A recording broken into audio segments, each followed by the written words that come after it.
This is Breakpoint This Week, a weekly briefing on faith, culture, worldview, and mission with John Stonestreet, president of the Colson Center for Christian Worldview.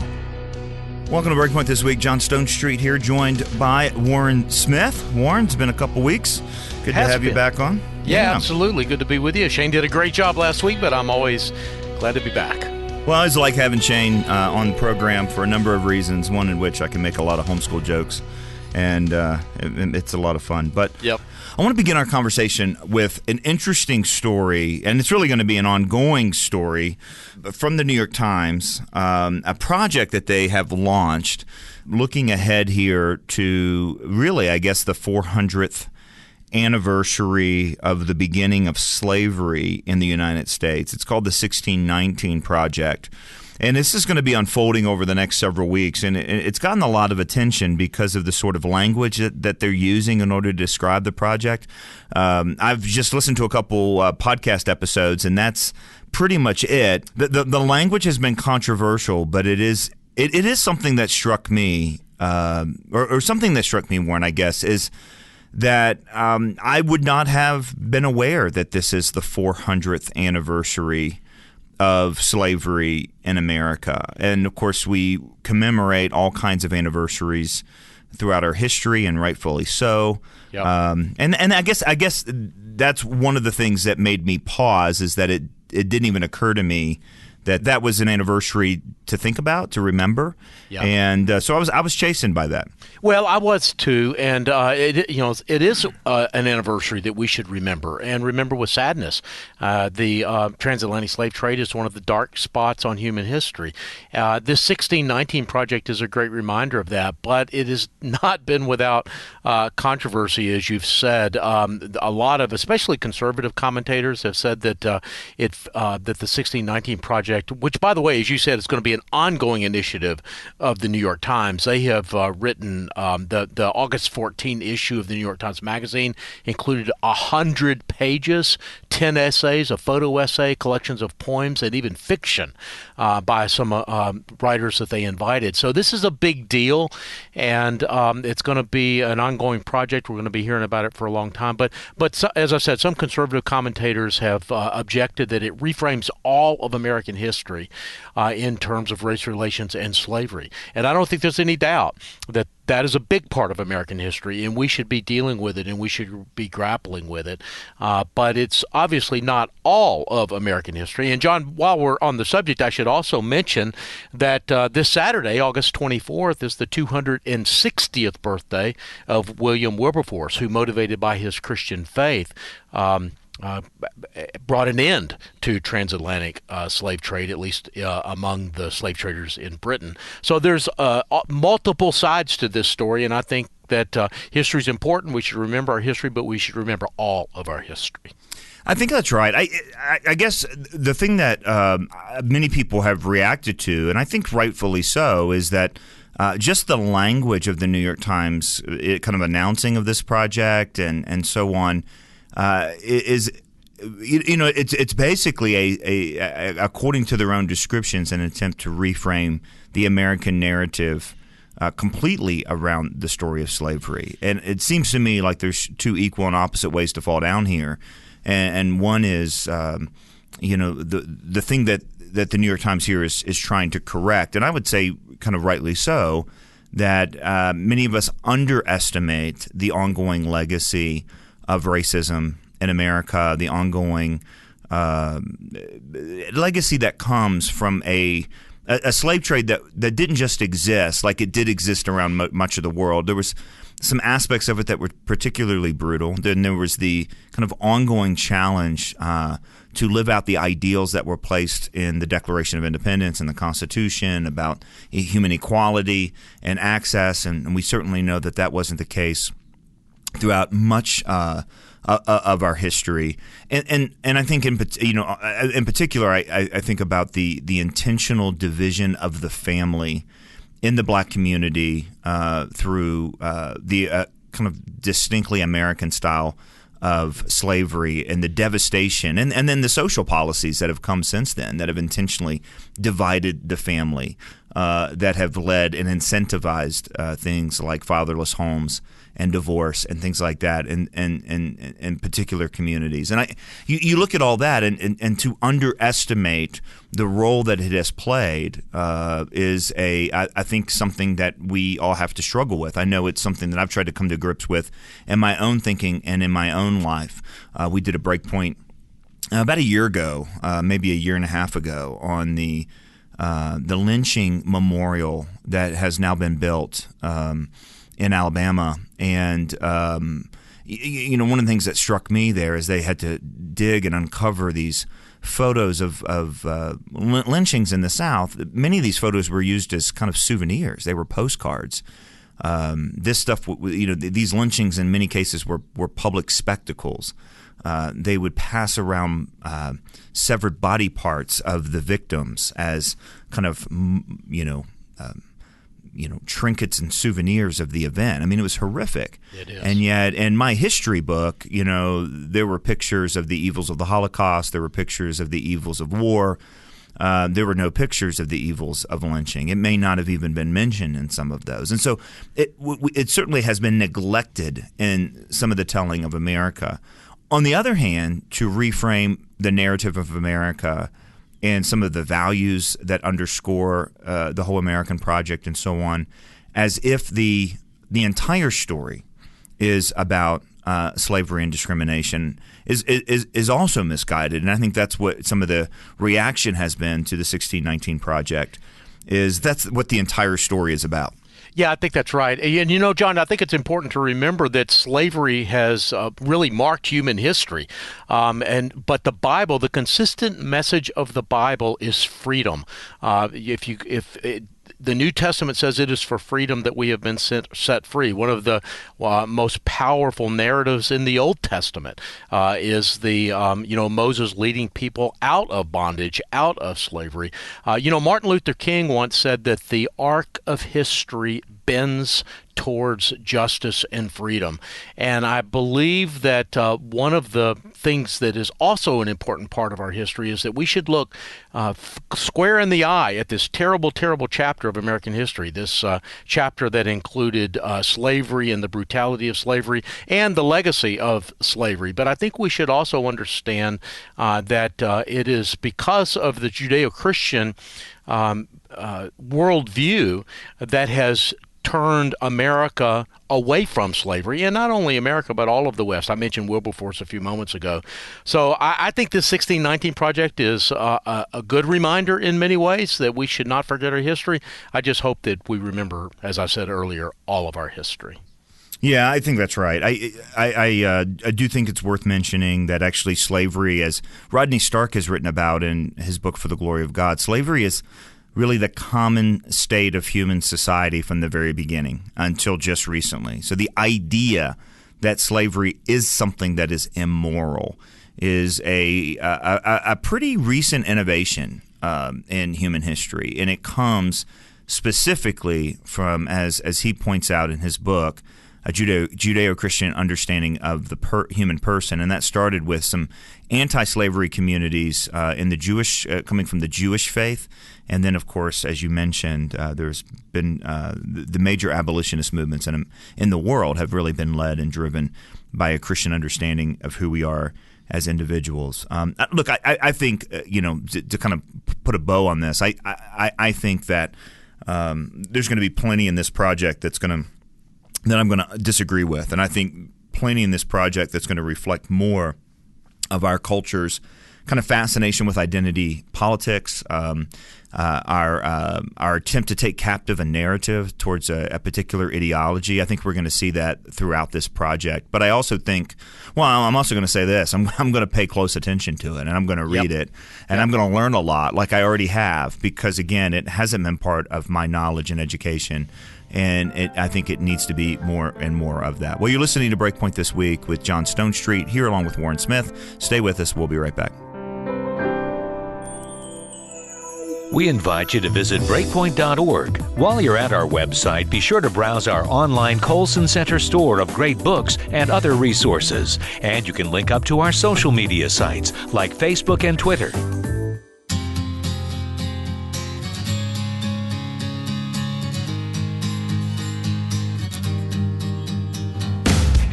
We're back on Breakpoint this week. John Stonestreet here along with Warren Smith. And Warren, we spent the first segment there talking about this 1619 project, and I mentioned that I'm going to pay close attention to it and read it and listen to the podcast widely, and probably going to find plenty of things that I disagree with on an ideological basis. This is one of them, which is already in some of the early podcasts. There have been an equivocation of the freedom movements of African Americans through the civil rights movement to kind of these ongoing movements for equality, as if they are of the same kind of movement. And, of course, the movement that has been more successful than any other in hijacking the legacy of the civil rights movement has been the LGBT movement, claiming the same level of, for example, oppression, claiming the same level of disenfranchisement, claiming the same level of identity, basically equating sexual behavior for the most part in line with racial identity, which is a complete, we're mixing categories here. And there's an example of that happening right now, a story that's emerging in Michigan. And it's fascinating. I wanted to bring attention to it on a number of levels. So one of the more popular new phenomenon in the world that we have talked about on Breakpoint more than once is what's called Drag Queen Story Hour, in which libraries host an individual dressed in drag to read stories to children. And oftentimes these stories are laden with political agendas having to do with the LGBT movement. Film, video clips from some of them have demonstrated that they have been to various degrees sexualized performances. And then there's this story out of Michigan which takes this same sort of idea and applies it to a new community. Yeah, well, an organization called DisArt, Grand Rapids group that works with disabled people, are including kids with Down syndrome as part of the drag queen performance. And it's part of a larger art event that takes place in Grand Rapids every year called Art Prize, which I've been a big fan of over the years. I think the Art Prize project, which was founded by the DeVos family, Betsy DeVos, of course, now the Secretary of Education, has turned that event into a kind of a big deal, and it's become a destination. Hundreds of thousands of people will show up for it. But this particular part of the Art Prize series of events, Drag Syndromes, is, I think, the name of the particular event, is really causing a lot of controversy. And the good news is that it appears that some Christians and others are sort of standing up to this attempt to make this drag project a part of the Art Prize event. Yeah, so just to be clear, it's a group out of I think it's out of England, but they're basically it's a performance, and you can actually find video of this. And I looked at it quickly and shut it down. A pretty highly sexualized performance of a young man dressed in drag, but this young man has Down syndrome. So basically, you have this kind of new drag movement now, kind of attaching itself to the communities of those with disability. And there's plenty of individuals, you're right, plenty of individuals up in the Grand Rapids area who work with individuals with disability in various capacities, either parents or people who hold events for families, or who are advocates for those with disability, that see this as just kind of flat out wrong. Now, the question is why it's wrong. First of all, if you have obviously a moral conviction about the nature of gender being connected to biological sex, and that our current fascination with a pliable understanding of who we are when it comes to sexuality and gender, you're going to think this is wrong. It's interesting now that this is being attached to the community of those with disability. We've seen these amazing stories, for example, of individuals with disability, performing on America's Got Talent or owning a business like Tim's Place down in which was a restaurant down in Albuquerque owned by a young man with Down syndrome. We've seen individuals working, going to school. Just a few weeks ago on Breakpoint, we featured a story of a young woman who is a PhD and an advocate, having graduated with these higher degrees, overcoming the challenges of having Down syndrome. And to embrace this as well is kind of where it goes over the top. But one of the things we were talking about, Warren, offline, and we were talking about this among our editorial team, is that there's not something. I want to be really clear. There's not something kind of uniquely wrong here. The LGBT movement is wrong on identity, period. I do think what's uniquely wrong is that this is a particular population that oftentimes is exploited. It's not uniquely wrong because it involves someone, with Down syndrome. And it's uniquely wrong, I think, because that particular community has been such a victim of discrimination and exploitation for so long. Well, yeah, the exploitation has been extreme in recent years. I mean, there are some countries in the world that do in utero genetic tests, and if someone has Down syndrome, a baby in the womb has Down syndrome, they will actually kill that baby. And even once the Down syndrome children are born, as you said, there is a tendency to exploit. One of our staff members who has a son who is doesn't have Down syndrome but who is autistic said that often children with disabilities are treated like pets, and that in itself is sort of a dishonoring way of treating a fellow image bearer, another human being. And that's just one of the many ways that it looks innocuous, but when we treat it, a child like a pet, that undermines their dignity as well. Just one of the many ways, as you said, that children with Down and people with Down syndrome, adults with Down syndrome, get exploited by the dominant culture. Yeah, I think the other part of the story that's worth mentioning is there are a lot of individuals that are stepping up and resisting this, saying, "Look, this isn't good," including advocates for individuals with disabilities and people who run organizations that assist and come alongside those with disabilities and their families to help them, and so on, saying, no, we don't want this. This is a wrongful exploitation of a population, and this is not something we want in our communities. And so far, the original venue that was scheduled for this particular performance canceled, and they're looking for an additional venue, at least at the time here that we're having this conversation, Warren. But I think that's something to say to us, because look, there have been this phenomenon of drag queen story hours happening in libraries across America, in communities that otherwise are not nearly as progressive as what we would see maybe on the two coast, and many of us just aren't willing to say no. We're not willing to say no. This is wrong. We're not willing to protect our children or our communities in the same sort of way. And I think that's a lesson that we can learn, that sometimes, as I think, to paraphrase William F. Buckley, the most important thing that we can do, he was talking about conservatives, I'm talking specifically about people of faith, is stand in the middle of culture and yell no. And we don't do it because we're angry. We don't do it because we're hateful or spiteful.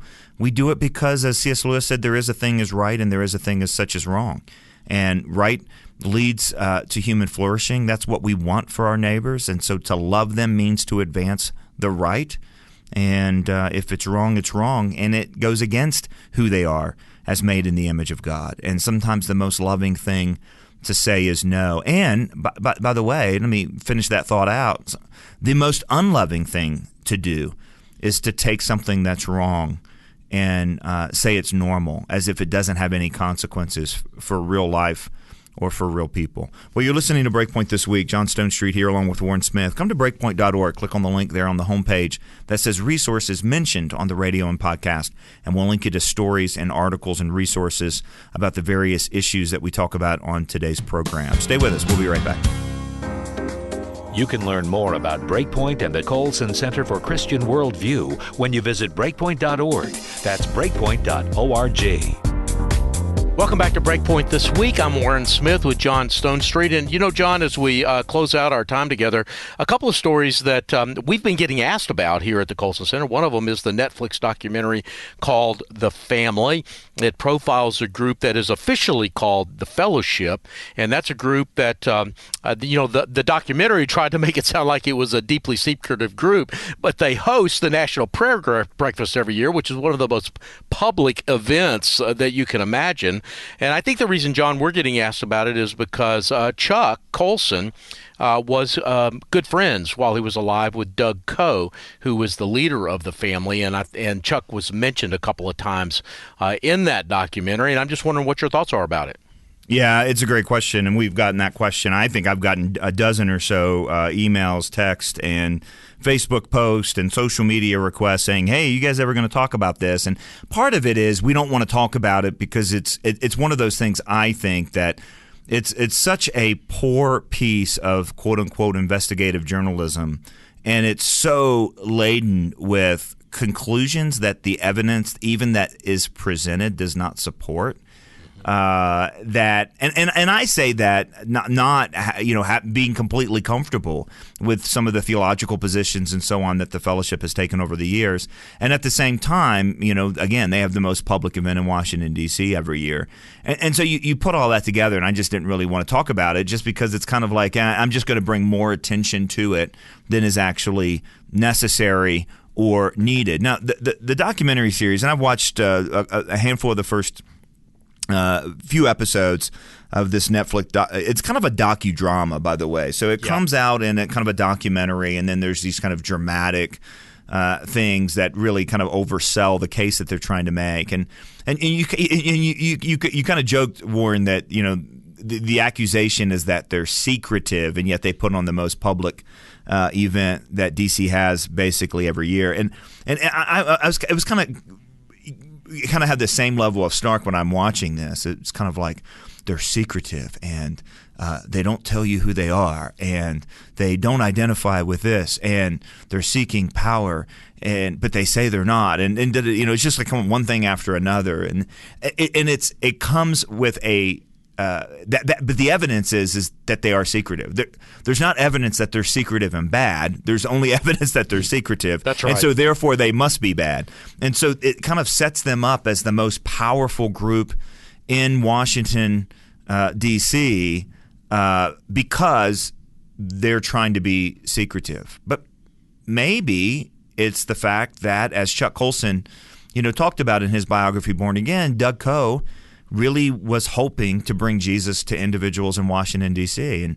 And Chuck and I talked about this at least on one occasion, where he said, look, Doug was instrumental in his coming to faith and his early discipleship and his kind of making things right with his political enemies from his time in the Nixon administration, and that he could never, question the sort of mentoring and blessing that Doug Coe brought to the life of Chuck Colson. And that became this kind of legendary life lived, of which, Warren, you and I and the entire Colson Center and Prison Fellowship and so many others are still part of that legacy. Even though, theologically, Chuck really studied and he learned from some of the greats like R.C. Sproul and Carl F. H. Henry and so on, and would have theological problems with some of the statements that was coming out of the fellowship, or that Doug Coe would make about Jesus and church and so on, but at the same time deeply respected that God used him in his life to point him in this brand new direction that led to this whole new trajectory that blessed the lives of millions. Well, I think that's right. And, John, I think for some of our listeners, you and I could probably talk about this all day, and it probably doesn't make sense to do that. But I think I would recommend for some of our listeners that they read Megan Basham's review of The Family in World Magazine. And in my view, of all the things that have been written about the family, the documentary, and about the fellowship. That's one of the better ones. And I would also, at the risk of shameless self-promotion here, when Doug Coe died a couple of years ago, I wrote an obituary and we posted it on the Breakpoint website as well. So you can go to our website and just type in Doug Coe, C-O-E, and that story should pop up. And that way you can, educate yourself about what kind of a man Doug Coe was and what sort of an organization the fellowship was. And from Megan Basham's review, you can find out how wrong this documentary gets both Doug and the fellowship in many, many ways. And I want to point to something that I think this sort of documentary reveals about our culture. As bad as this is, and it is bad on every level, and it's silly, and it's based on a book by a guy named Jeff Charlotte that was also, pretty widely panned, because of the kind of conspiratorial thinking behind it and so on. But the thing that I want to point out is that this reveals a lot about where we are in our culture. It was not that long ago that citing evangelical bona fides, claiming Christianity in the public square, and so on was a social good. It wasn't that long ago where it would be really difficult to run for office if you were not a faithful church attender, if you were not at least giving lip service at some level to a personal faith. And that is completely changed. Now evangelicalism, like phrases like religious freedom and other things, to use those phrases in public can actually be a liability, at least where our culture has gone, as opposed to where it was 20, 30, 40, 50 years ago. And I think that's one of the things that Christians need to understand is what was once assumed to be kind of a public good is now assumed to be a public liability. And so you can get away with a sort of really kind of slander and propaganda that's in a Netflix documentary series like The Family, and it would go really unquestioned. Yep. Because you're kind of already talking about something that's assumed by many to be bad, at least to a large segment of the population. Well, one more story I want to get to here, Warren, before we call it another program, which has to do with Alyssa Milano. Alyssa Milano, from Who's the Boss fame, and really, I think Charmed. She was on a show called Charmed, and that was still 20 years ago. And she really hasn't had much of a Hollywood career since then, but she has become quite a public figure because of kind of political statements and things like that. And just recently, she's been particularly, I think, vocal when it comes to the issue of abortion and some of these abortion restriction laws. And we learned kind of a new chapter about why that is perhaps the case this past week. Yeah, we sure did. Yeah, she was the actress that said we should boycott Georgia when Georgia passed a law protecting unborn children. But this week, she put out a podcast called Sorry, Not Sorry, in which she revealed that when she was in her 20s, she had 2 abortions herself.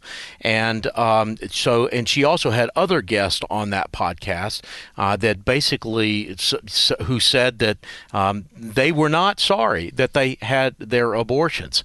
And they're trying to paint this picture that abortion is a good, that it's good for women. And unfortunately, though, John, as you and I know, and hopefully many of our listeners know, the data really doesn't support that. That in fact, that women who have had abortions are more likely to have higher rates of anxiety, depression, alcohol abuse, suicidal behavior compared to women who have not had an abortion. So Alyssa Milano may be trying to convince you. She may be whistling past the graveyard, so to speak, herself. Maybe she's trying to convince herself. I don't want to get into her head. But whether she's trying to convince herself or not, I don't know. But clearly what she is saying, which is that abortion has no negative effects on the women who have them, are just simply not supported by the facts. Not a bit, and that is really one of the areas where the good news of the gospel is going to have to speak into the culture right now and into the church. And this is what's so devastating when so many pastors refuse to talk about abortion being wrong from the pulpit. If you do have women in your church, and often that's the reason, right, that's given why we can't talk about that because there might be someone here who's had an abortion. That's precisely the reason you should talk about it. Yep. That's the reason that pastors historically have always talked about sin. Not to talk about sin, but to ultimately talk about the grace of God and the forgiveness that's available. And to talk about it as if it's not a sin or to ignore it altogether really risks leaving these women and other people and the men who participated in abortion in the past in their guilt, in their shame, and the rest of the effects of this. There's no way forward. I think it was, who was it? I can't remember who said it, but it's a great book on repentance.